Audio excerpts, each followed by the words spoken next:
Astrologer Venkatesh. இன்றைக்கு ஜோதிட சம்பந்தமான பதிவு. கணவன் மனைவி ஒற்றுமை மேலோங்கு என்ன செய்யலாம்?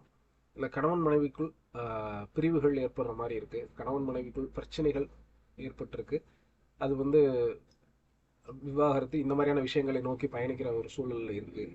ஒற்றுமைகள் மேலோங்க என்ன செய்யணும்? இந்த பிரச்சனைகள்ல இருந்து வெளில வர என்ன பண்ணணும்?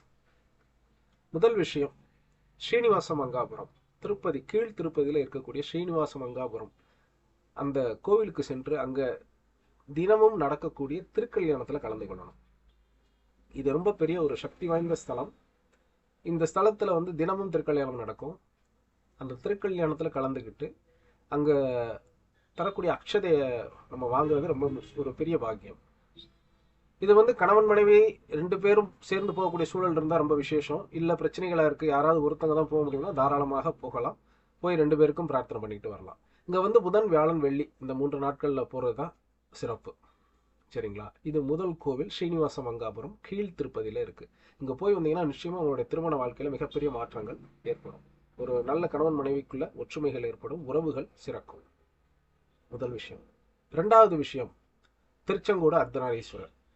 இந்த அர்த்தநாரீஸ்வரர் கோவிலுக்கு வெள்ளிக்கிழமைகளில் போய் வழிபாடு பண்ணுறது, மாலை சாற்றி வழிபாடு பண்ணுறது ரொம்ப பெரிய ஒரு சிறப்பு.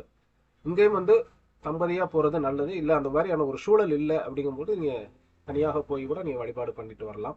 பண்ணிட்டு உங்களுக்கு இங்கே போய் நீங்கள் வழிபாடு பண்ணிட்டு வந்தாலும் நிச்சயமாக உங்களுடைய கணவன் மனைவி ஒற்றுமையானது ரொம்ப ஒரு நல்ல அமைப்புகளுக்கு வரும். அதே போல் பிரிவுகள் நோக்கி போகக்கூடிய ஒரு சூழல்கள் கண்டிப்பாக மாறும். இந்த 2 ஸ்தலங்களுமே கணவன் மனைவி திருமண வாழ்க்கையில் மிகப்பெரிய ஒரு நல்ல மாற்றங்களை கொடுக்கும். இந்த 2. இப்போ நான் 3வது சொல்ல போகிற விஷயம் பார்த்தீங்கன்னா, வீட்டில் செய்யக்கூடிய வழிபாடுகள். மாதம் வரக்கூடிய பௌர்ணமி அன்று உங்களுடைய குலதெய்வம் எந்த தெய்வமாக இருந்தாலும் அந்த குலதெய்வத்தை நினைத்து அகல் தீபம், மண் அகல் தீபம், நெய் தீபம், அகல் விளக்கு வாங்கி அதில் நெய் ஊற்றி பஞ்சத்திரி போட்டு தீபம் ஏற்றுங்க. இந்த பௌர்ணமி அன்னைக்கு செய்யுங்க. பஞ்சத்திரி போட்டு தீபம் ஏற்றி அந்த குலதெய்வத்திற்கு ஏதாவது உங்களால் என்ன முடியுமோ அதை வச்சு ஒரு வழிபாடு பண்ணுங்க.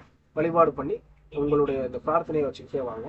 கண்டிப்பாக குடும்பம் சிறக்கும், குடும்பத்தில் இருக்கிற பிரச்சனைகள் நீங்கும்.